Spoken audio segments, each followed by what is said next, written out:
Good morning প্রিয় শিক্ষার্থীবৃন্দ, আশা করি তোমরা সবাই ভালো আছো। আজ আমরা এইচএসসি উচ্চতর গণিত প্রথম পত্রের পঞ্চম অধ্যায়ের পঞ্চম ক্লাস করতে যাচ্ছি। এর আগে এই অধ্যায়ের আমরা 4টা ক্লাস করেছি। দেখো, এই অধ্যায়ে বিন্যাস এবং সমাবেশ 2টা টপিকস আছে।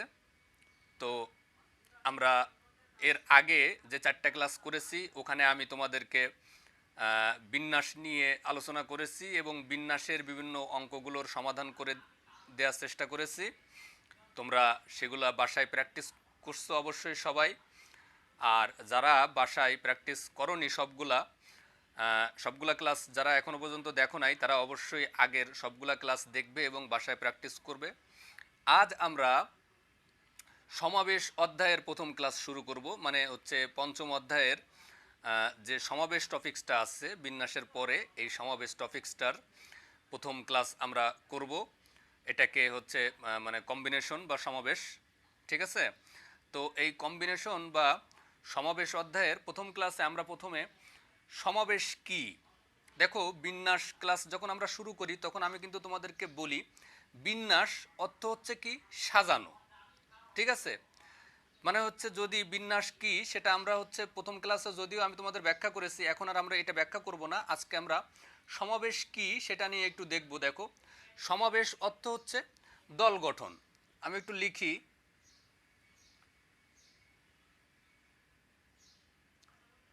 সমাবেশ। আজকে আমরা যেটা পড়বো সেটা হচ্ছে সমাবেশ।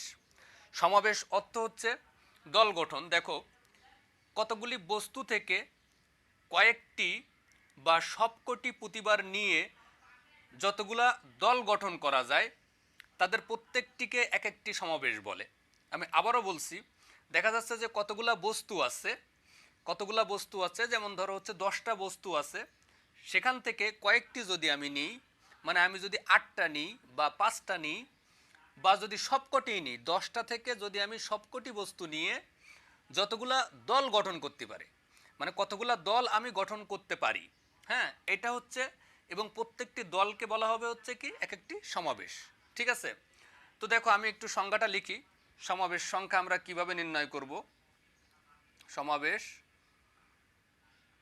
সংখ্যা, দেখো এন সংখ্যক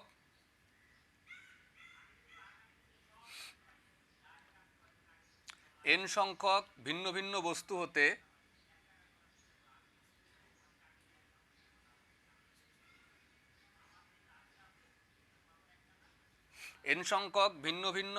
হতে প্রতিবারে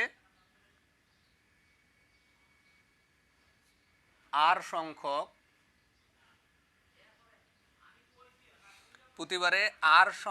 বস্তু নিয়ে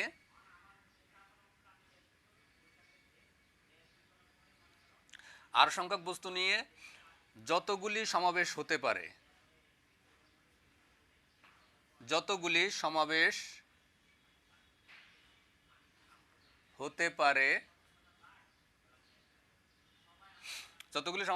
পারে তাকে এনসিআর দ্বারা সূচিত করা হয়।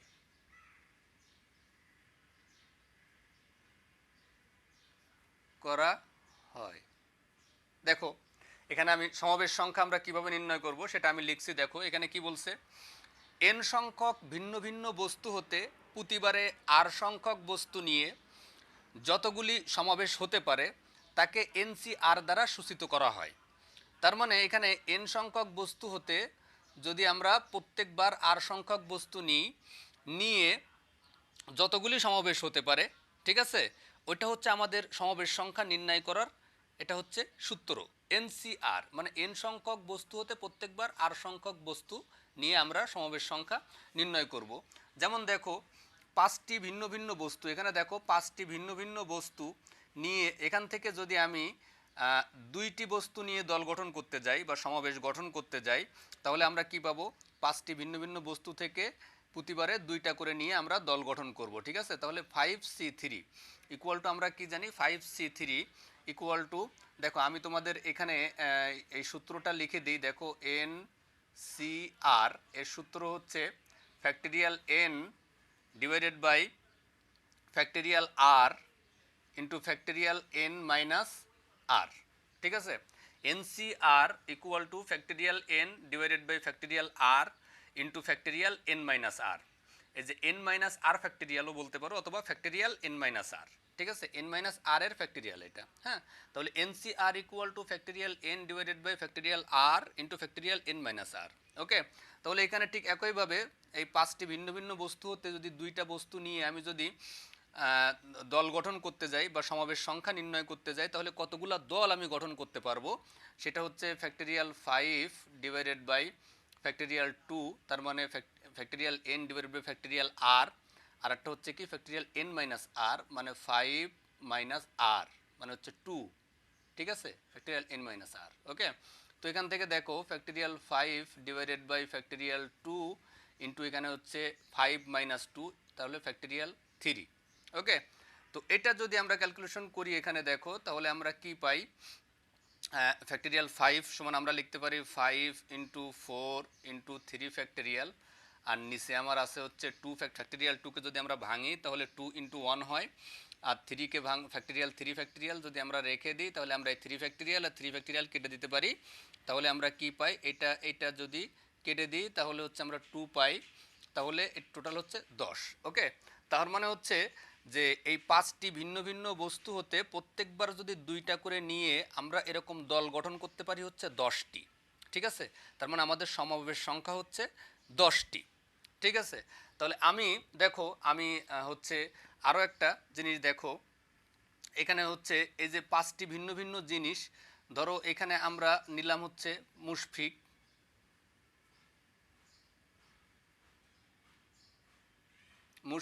তারপরে হচ্ছে নিলাম সাকিব, তারপরে হচ্ছে নিলাম হচ্ছে তামিম, আমরা হচ্ছে তিনজন ক্রিকেটার। এখান থেকে আমরা প্রত্যেকবার দুইজন করে নিব। দেখো প্রত্যেকবার দুইজন করে যদি নিই, এই তিনজন থেকে মুশফিক, সাকিব, তামিম, এখান থেকে যদি আমরা এই যে তিনজন থেকে আমরা প্রত্যেকবার দুইজন করে নিব, তাহলে প্রথমে হচ্ছে মুশফিককে নিলাম, তারপরে হচ্ছে সাকিবকে নিলাম, মুশফিক এবং সাকিব। ঠিক আছে, এরপরে হচ্ছে আমরা ঠিক একইভাবে আমরা মুশফিককে নিলাম, তামিমকে নিলাম। হ্যাঁ, একটা হলো, আর একটা হচ্ছে মুশফিক আর হচ্ছে তামিম, এটাকে নিলাম। ঠিক আছে, তাহলে মুশফিককে নিছি, সাকিবকে নিছি, মুশফিককে নিছি, তামিমকে নিছি, এরপরে হচ্ছে সাকিব আর তামিম। দেখো সাকিব আর হচ্ছে তামিম, আমরা এইভাবে দল গঠন করছি। তাহলে দেখো এখানে 3C2, ঠিক আছে, তার মানে হচ্ছে factorial 3 divided by factorial 2 into 3 minus 2। এই সূত্র অনুসারে factorial n divided by factorial r into factorial N minus r মানে 3 মাইনাস 2। তো এটা সমান আমরা কি পাই, দেখো 3 ইন্টু 2 ইন্টু 1, আর নিচে হচ্ছে আমাদের ফ্যাক্টরিয়াল 2, তার মানে 2 ইন্টু 1, আর এখানে হচ্ছে 3 মাইনাস 2 মানে হচ্ছে 1 ফ্যাক্টরিয়াল সমান 1। ঠিক আছে, তাহলে এটা যদি কেটে যায় তাহলে আমাদের থাকে হচ্ছে এখানে 3। ঠিক আছে, তার মানে এই যে তিনজন মুশফিক, সাকিব, তামিম, এই তিনজন ব্যক্তি থেকে আমরা যদি প্রত্যেকবার দুইজন করে নিই তাহলে আমরা দল গঠন করতে পারি হচ্ছে 3টা। ঠিক আছে, তো এখন এই যে দেখো আমি এদের তোমাদেরকে দেখালাম যে আমরা প্রথমে মুশফিক আর সাকিবকে নিয়ে একটা দল গঠন করেছি, তারপরে হচ্ছে মুশফিক আর তামিমকে নিয়ে একটা দল গঠন করেছি, তারপরে হচ্ছে সাকিব আর তামিম এদের দুইজনকে নিয়ে একটা দল গঠন করেছি।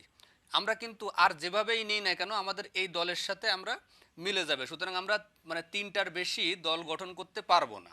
ঠিক আছে, তাহলে আমরা এই তিনজন থেকে প্রত্যেকবার দুইজন করে নিয়ে আমরা টোটাল 3টা দল গঠন করতে পারি।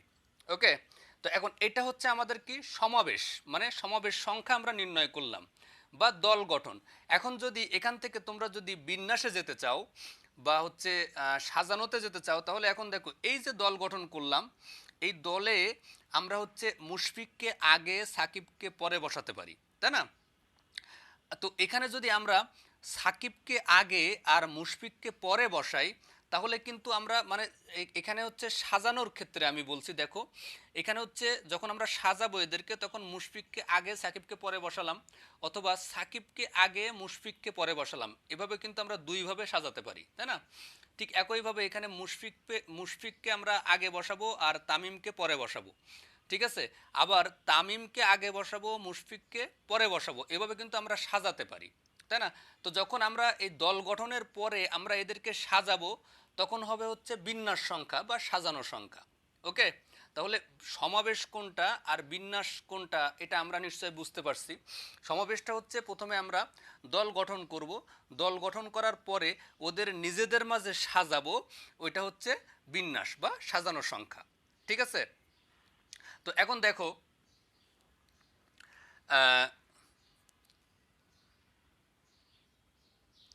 বিন্যাস ও সমাবেশের ভিতরে সম্পর্ক এখন দেখব। দেখো বিন্যাস ও সমাবেশের ভিতরে সম্পর্ক।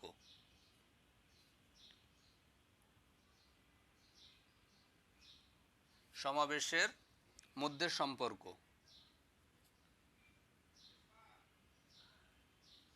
দেখো বিন্যাস ও সমাবেশের মধ্যে সম্পর্ক কি দেখো।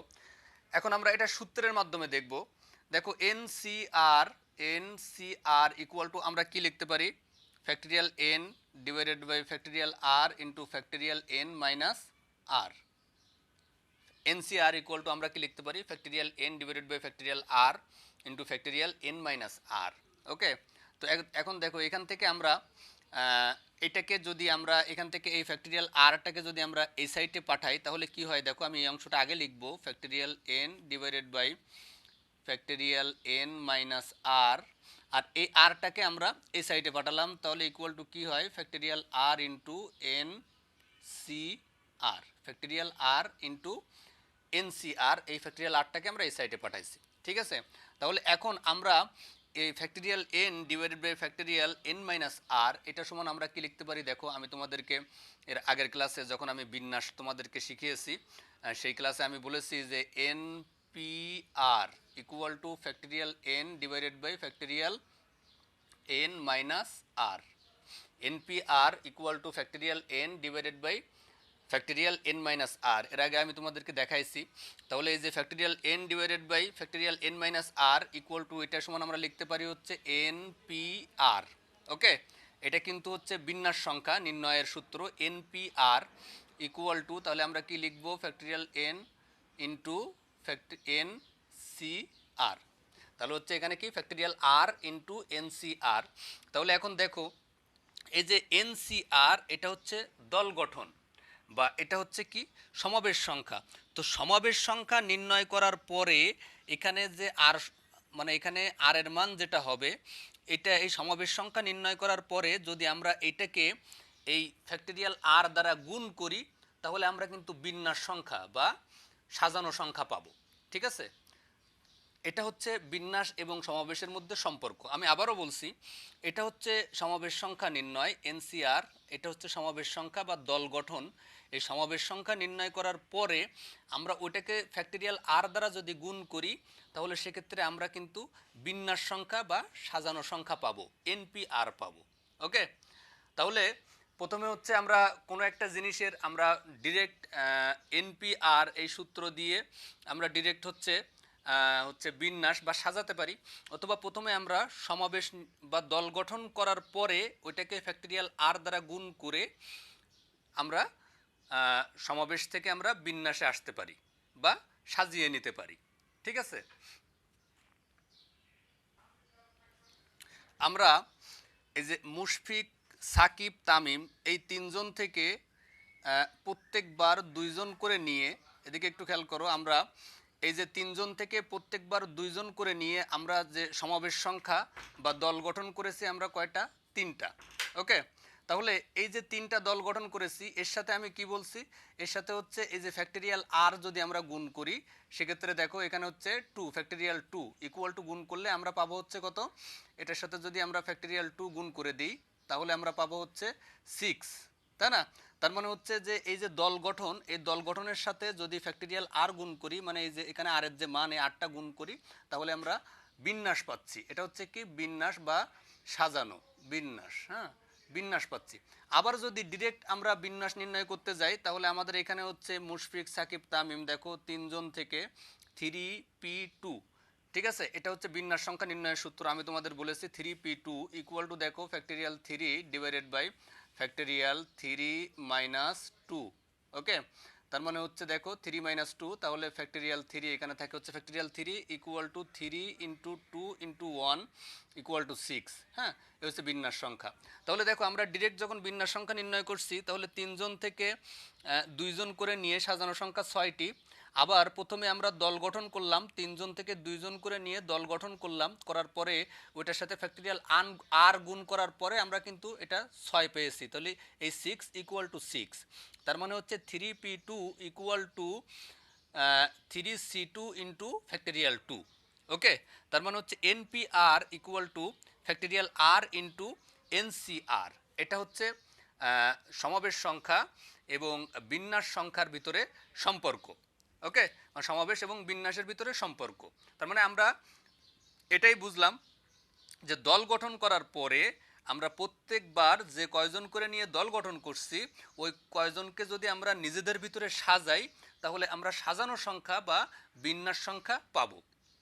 ওকে, তো আমরা এখন একটা ম্যাথ করব। দেখো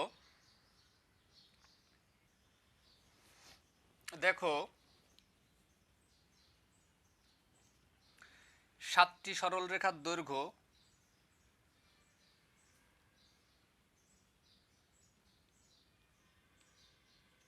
7টি সরলরেখার দৈর্ঘ্য যথাক্রমে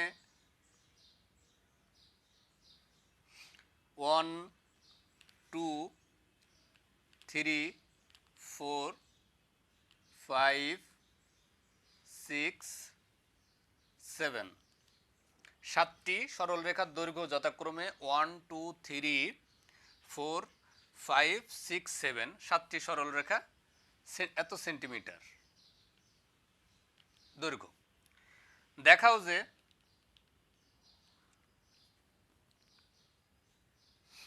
দেখাও যে একটি চতুর্ভুজ গঠন করার জন্য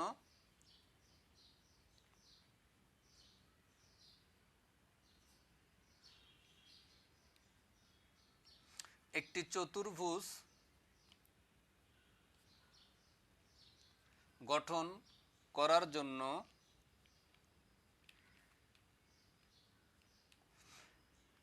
4টি সরলরেখা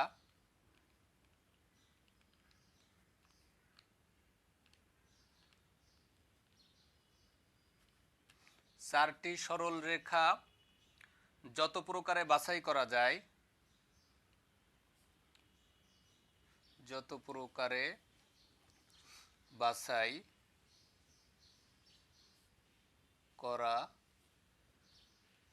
যায় তার সংখ্যা 32।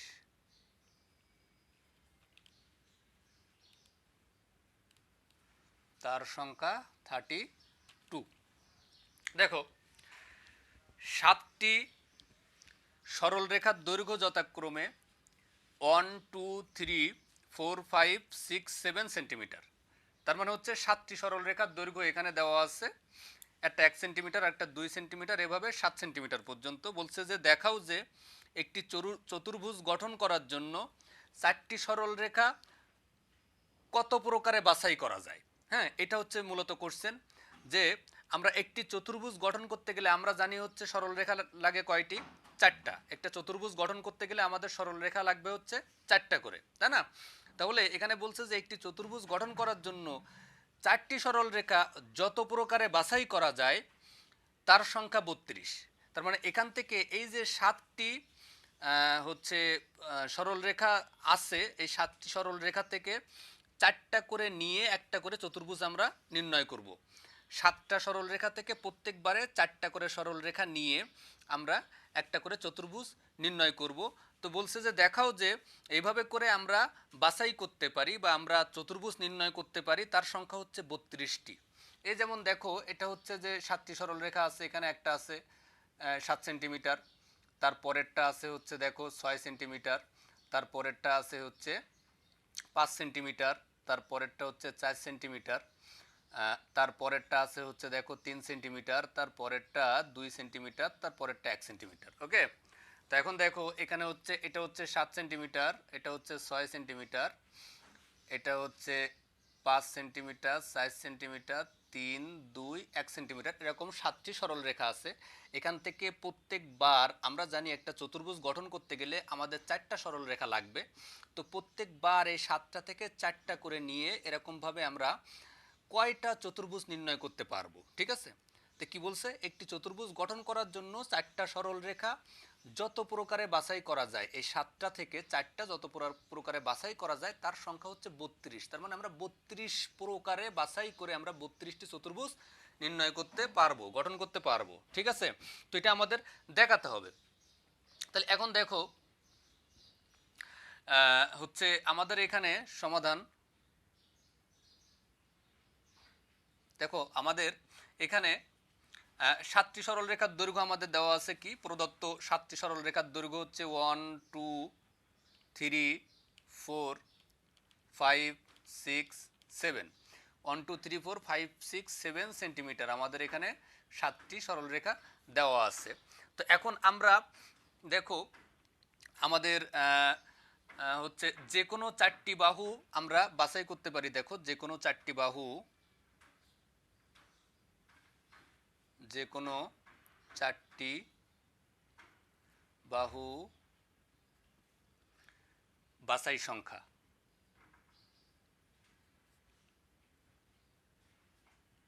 দেখো যে কোনো 4টা বাহু বাছাই সংখ্যা। তো এখন দেখো আমাদের টোটাল এখানে হচ্ছে বাহু আছে, দেওয়া আছে কয়টা, টোটাল বাহু দেওয়া আছে হচ্ছে আমাদের 7টা, তাই না? তো 7C এবং একটা চতুর্ভুজ নির্ণয় করতে গেলে প্রত্যেকবার আমাদের 4টা করে বাহু নিতে হবে। তাহলে 7টা থেকে আমরা বাহু নিব হচ্ছে 4টা করে, প্রত্যেকবার 4টা করে বাহু নিব, তাই না? তাহলে 7C3 উপায়ে আমরা চতুর্ভুজ নির্ণয় করতে পারি। তার মানে 7C3 এর মান যেটা আসবে আমাদের চতুর্ভুজের সংখ্যা হবে হচ্ছে ওইটা। ঠিক আছে, তার মানে হচ্ছে 7টা করে বাহু থেকে প্রত্যেকবার 4টা করে বাহু নিয়ে আমরা চতুর্ভুজ নির্ণয় করতে পারি এবং এই চতুর্ভুজের সংখ্যা হচ্ছে কি 7C4। ঠিক আছে, তাহলে এই 7C4 এটা ইকুয়াল টু, তোমরা ক্যালকুলেটরে হিসাব করে দেখবে, 7C4 ইকুয়াল টু আসে হচ্ছে 35। ওকে, 7C4 তার মানে 7টি সরল রেখা থেকে প্রত্যেকবার 4টা করে নিয়ে আমরা চতুর্ভুজ নির্ণয় করতে পারি মোট 35টি। ঠিক আছে, বাছাই সংখ্যা হচ্ছে 35টি চতুর্ভুজ আমরা নির্ণয় করতে পারি। ঠিক আছে, বা 35 ভাবে আমরা ওই 4টা সরল রেখা নিতে পারি। ঠিক আছে, প্রথমে আমি ধরো হচ্ছে এই 4টা নিলাম, তারপরে হচ্ছে আমি এই সাইডের 4টা নিলাম, ওকে, তারপরে মাঝখানের 4টা নিলাম, তারপরে হচ্ছে এখান থেকে 2টা, এখান থেকে 2টা, এভাবে 4টা করে নিয়ে আমরা ঠিক 35টা উপায়ে আমরা বাছাই করতে পারি। তো এখন কথা হচ্ছে দেখো এখানে বলছে তার সংখ্যা দেখাতে হবে 32, কিন্তু এখানে 35টি কেন? ঠিক আছে, আচ্ছা, তো এখন দেখো আমরা একটা জিনিস অনেক ছোটোবেলা থেকে শিখছি, যদিও আমাদের এখন মনে আছে কিনা আমি জানি না, আমি তোমাদের একটু স্মরণ করাই দিই। সেটা হচ্ছে যে চতুর্ভুজের যে কোনো 3 বাহুর সমষ্টি চতুর্থ বাহু অপেক্ষা বৃহত্তর হতে হবে। চতুর্ভুজের যে কোনো 3 বাহুর সমষ্টি চতুর্থ বাহু অপেক্ষা বৃহত্তর হতে হবে। দেখো এদিকে আমি একটু তোমাদেরকে বলি, এই যে হচ্ছে একটা চতুর্ভুজ আমি যদি এখানে আঁকাই, একটা চতুর্ভুজ আমি এখানে আঁকাচ্ছি, এই যে দেখো এই বাহু, এই বাহু আর এই বাহু, এই 3 বাহুর সমষ্টি যদি এই যে বাহুটা এই বাহুর থেকে বৃহত্তর না হয় তাহলে সেটা কিন্তু চতুর্ভুজ হবে না। চতুর্ভুজ হওয়ার শর্ত হচ্ছে যে যে কোনো 3 বাহুর সমষ্টি চতুর্থ বাহু অপেক্ষা বৃহত্তর হতে হবে। ঠিক আছে, তার মানে হচ্ছে এই বাহু, এই বাহু আর এই বাহু, এই 3 বাহুর সমষ্টি এই চতুর্থ বাহুর থেকে অবশ্যই অবশ্যই বড় হতে হবে। যদি বড় না হয় তাহলে কি হয় দেখো, এখানে হচ্ছে একটা বাহু আছে, এখানে হচ্ছে আরও একটা বাহু আছে, আর এখানে হচ্ছে একটা বাহু আছে। ঠিক আছে, 3টা বাহু। তাহলে এখন এই 3টা বাহুর যোগফল যদি ছোট হয়, চতুর্থ বাহুর থেকে যদি ছোট হয়, যদি এরকম চতুর্থ বাহু যদি এরকম বড় হয় আর 3টার যোগফল যদি এই চতুর্থ বাহুর থেকে ছোট হয় তাহলে কি চতুর্ভুজ হবে? আমরা এই 3টা বাহুকে আমরা এখানে বসাইতে পারবো না, কোনোভাবেই চতুর্ভুজ হবে না। আবার যদি এই 3টা বাহু যদি এই চতুর্থ বাহুর সমান হয় তারপরেও কিন্তু আমরা চতুর্ভুজ দেখাচ্ছে এখানে বসাইলে একটা বসবে, এর একটা বসবে, আর এখানে আর একটা বসবে, কিন্তু চতুর্ভুজ কিন্তু হবে না। তার মানে এই 3টা বাহুর যোগফল চতুর্থ বাহুর সমান হতে পারবে না বা ছোট হতে পারবে না, চতুর্থ বাহুর বড় হতে হবে। ঠিক আছে, এই 3টা বাহুর যোগফল এই চতুর্থ বাহুর বড় হতে হবে। ওকে, তাহলে এখন দেখো এখানে যে আমাদের যে বাহুগুলা দেওয়া আছে, মানে যে সরল রেখাগুলো দেওয়া আছে, এখানে দেখো আমরা প্রথমে হচ্ছে 1 2 3, আর হচ্ছে 1 2 3, আর এরপরে হচ্ছে 6। এই চারটা বাহু নিয়ে আমরা যখন চতুর্ভুজ নির্ণয় করব, 1 2 3 আর 6, মানে 1 নাম্বার 2 নাম্বার 3 নাম্বার এবং 6 নাম্বার, মানে 1 সেন্টিমিটার 2 সেন্টিমিটার 3 সেন্টিমিটার আর 6 সেন্টিমিটার, এই চারটা বাহু নিয়ে আমরা যখন চতুর্ভুজ নির্ণয় করব বা এই চারটা সরল রেখা নিয়ে যখন চতুর্ভুজ নির্ণয় করব, তখন দেখো এই তিনটা যোগফল, যেমন হচ্ছে 2 আর 1 3, 3 আর 3 6, দেখো এই তিনটার যোগফল এই হচ্ছে এই মানে 6 নাম্বার, এই যে 6 এই বাহুর সমান হয়ে যায়। যেমন দেখো 1 প্লাস 2 প্লাস 3 ইকুয়াল টু 6, তার মানে এই তিন বাহুর যোগফল চতুর্থ বাহুর সমান। তাহলে এক্ষেত্রে এটা হচ্ছে আমাদের হচ্ছে না, মানে এইটা দিয়ে ত্রিভুজ মানে চতুর্ভুজ গঠন আমরা করতে পারছি না বা চতুর্ভুজ হচ্ছে না। ঠিক আছে, আবার যখন দেখো 1 2 3 এই তিনটা বাহু নিব, আর এই যে 7 নাম্বার যে সরল রেখা আছে, এই 7 মানে এই সরল রেখাটা নিব যেটা 7 সেন্টিমিটার। তাহলে এক্ষেত্রেও কিন্তু আমরা দেখো 1 প্লাস 2 প্লাস 3, এটা হচ্ছে 6, যেটা হচ্ছে লেস দ্যান 7, তাই না? তার মানে তিন বাহুর যোগফল চতুর্থ বাহুর থেকে ছোট। তাহলে এক্ষেত্রেও কিন্তু আমরা চতুর্ভুজ গঠন করতে পারছি না। ওকে, এখন আরও একটা দেখো 1 2, আর একটা হচ্ছে 4, আর হচ্ছে 7। যখন আমরা এই চারটা সরল রেখা নিচ্ছি, সেক্ষেত্রে আমাদের কি হচ্ছে দেখো 1 plus 2 plus 4, 1 plus 2 plus 4, okay, equal to আমরা কি পাই দেখো 1 প্লাস 2 প্লাস 4 ইকুয়াল টু হচ্ছে 7, যেটা কিন্তু এই যে ইকুয়াল টু 7, তাই না? তার মানে হচ্ছে যে এই তিনটার যোগফল এই যে 7, এটা হচ্ছে চতুর্থ যে সরল রেখা তার সমান হয়ে যায়। ঠিক আছে, তার মানে এই তিনটার যোগফল চতুর্থ সরল রেখার সমান হয়ে যায়। তাহলে এক্ষেত্রেও আমরা কিন্তু চতুর্ভুজ গঠন করতে পারছি না। ওকে, তাহলে এই তিন ক্ষেত্রে আমরা চতুর্ভুজ গঠন করতে পারবো না। তার মানে আমরা যখন এই চারটা বাহু নিব বা এই চারটা সরল রেখা নিব, তখন চতুর্ভুজ হবে না। যখন এই চারটা সরল রেখা নিব, তখন চতুর্ভুজ হবে না। ঠিক একইভাবে এই চারটা সরল রেখা নিলে আমরা চতুর্ভুজ গঠন করতে পারবো না। তাহলে আমাদের এই তিন ক্ষেত্রে চতুর্ভুজ গঠন করা কিন্তু যাচ্ছে না। ওকে, তাহলে 12 32টা ক্ষেত্রে, মানে এখানে এই তিন ক্ষেত্র বাদ দিয়ে বাকি যে 32টা ক্ষেত্র আছে, এই 32টা ক্ষেত্র মানে এখানে 35 থেকে এই তিনটা ক্ষেত্র বাদ দিয়ে দাও, তাহলে বাকি যে 32টা ক্ষেত্র আছে, এই 32টা ক্ষেত্রে আমরা কিন্তু চতুর্ভুজ গঠন করতে পারছি বা আমাদের চতুর্ভুজ গঠন হচ্ছে। ওকে, তাহলে আমরা কি লিখব? অতএব গঠিত চতুর্ভুজ সংখ্যা কি হবে? অতএব গঠিত চতুর্ভুজ সংখ্যা ইকুয়াল টু 35 মাইনাস 3। গঠিত চতুর্ভুজ সংখ্যা equal to 35 minus 3 equal to 32টি। ওকে, তাহলে আমরা এখানে আমাদের যেটা দেখাতে বলছে যে দেখাও যে চারটি সরল রেখা যত প্রকারে বাছাই করা যায় তার সংখ্যা 32। তো আমরা সেটা এখানে দেখালাম। দেখো আমি এখানে প্রথম থেকে আবারও একটু বলি, 7টি সরল রেখার দৈর্ঘ্য যথাক্রমে 1 2 3 4 5 6 7 সেন্টিমিটার। এভাবে 7টি সরল রেখা আমি এখানে লিখছি। তো বলছে দেখাও যে একটি চতুর্ভুজ গঠন করার জন্য 4টি সরল রেখা যত প্রকারে বাছাই করা যায় তার সংখ্যা 32। তো এখন আমরা এই যে 7টি সরল রেখা থেকে প্রত্যেকবার 4টা করে নিয়ে আমরা চতুর্ভুজ গঠন করতে পারি মোট 35টি। ঠিক আছে, কিন্তু প্রত্যেকবার 4টা করে নিলেই কি আমাদের চতুর্ভুজ হবে? হবে না। তিনটা ক্ষেত্রে আমাদের চতুর্ভুজ গঠন হবে না। সেই তিনটা ক্ষেত্র হচ্ছে কি, যখন হচ্ছে 1 2 3 এবং 6 এই চারটা বাহু নিচ্ছি, তখন আমাদের চতুর্ভুজ গঠনের শর্ত মিলছে না। চতুর্ভুজ গঠনের শর্ত কি ছিল? তিনটা বাহুর যোগফল চতুর্থ বাহুর থেকে বৃহত্তর হবে। সে এক্ষেত্রে হচ্ছে না, এজন্য এটা আমরা নিতে পারছি না। ঠিক একইভাবে যখন 1 2 3 এবং 7 এই চারটা সরল রেখা নিচ্ছি, এটাও আমরা এক্ষেত্রেও আমরা চতুর্ভুজ গঠন করতে পারছি না। ওকে, তো আমরা এই তিন ক্ষেত্রে চতুর্ভুজ গঠন করতে পারবো না, মানে এই তিন ক্ষেত্রে চতুর্ভুজ গঠিত হবে না। ঠিক আছে, সেক্ষেত্রে আমাদের গঠিত চতুর্ভুজ সংখ্যা কত? 35 মাইনাস 3 ইকুয়াল টু 32। ঠিক আছে, তো মাই ডিয়ার স্টুডেন্টস, আজ এ পর্যন্তই। তোমাদের এখন হোমওয়ার্ক থাকবে। দেখো আমি তোমাদের হোমওয়ার্ক লিখছি। হোমওয়ার্ক হচ্ছে 5.2 অনুশীলনী 5.2 এর দেখো প্রথমে মানে 5.2 অনুশীলনী শুরু হওয়ার আগে এই যে হচ্ছে 5.8 এর একটা প্রমাণ আছে। এই প্রমাণটা অবশ্যই তোমরা বাসায় খাতায় প্র্যাকটিস করবে। প্রমাণ 5.8 এর একটা প্রমাণ আছে, এই প্রমাণটা তোমরা অবশ্যই খাতার প্র্যাকটিস করবে। আর এই যে অনুশীলনী 5.2 এর হচ্ছে তোমরা 1-এর 4, 1-এর 4, 1-এর 5, 1-এর 4, 1-এর 5, তারপরে হচ্ছে উদাহরণ 11 এই কয়টা তোমাদের হোমওয়ার্ক থাকবে, ঠিক আছে? 5.2 এর 1-এর 4, 1-এর 5, তারপরে হচ্ছে উদাহরণ 11।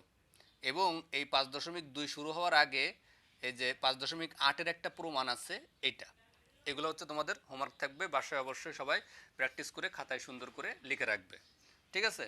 তো মাই ডিয়ার স্টুডেন্টস, আজ এ পর্যন্তই। তোমরা যারা এতক্ষণ মনোযোগ সহকারে ক্লাসটি দেখেছো তোমাদেরকে অসংখ্য ধন্যবাদ।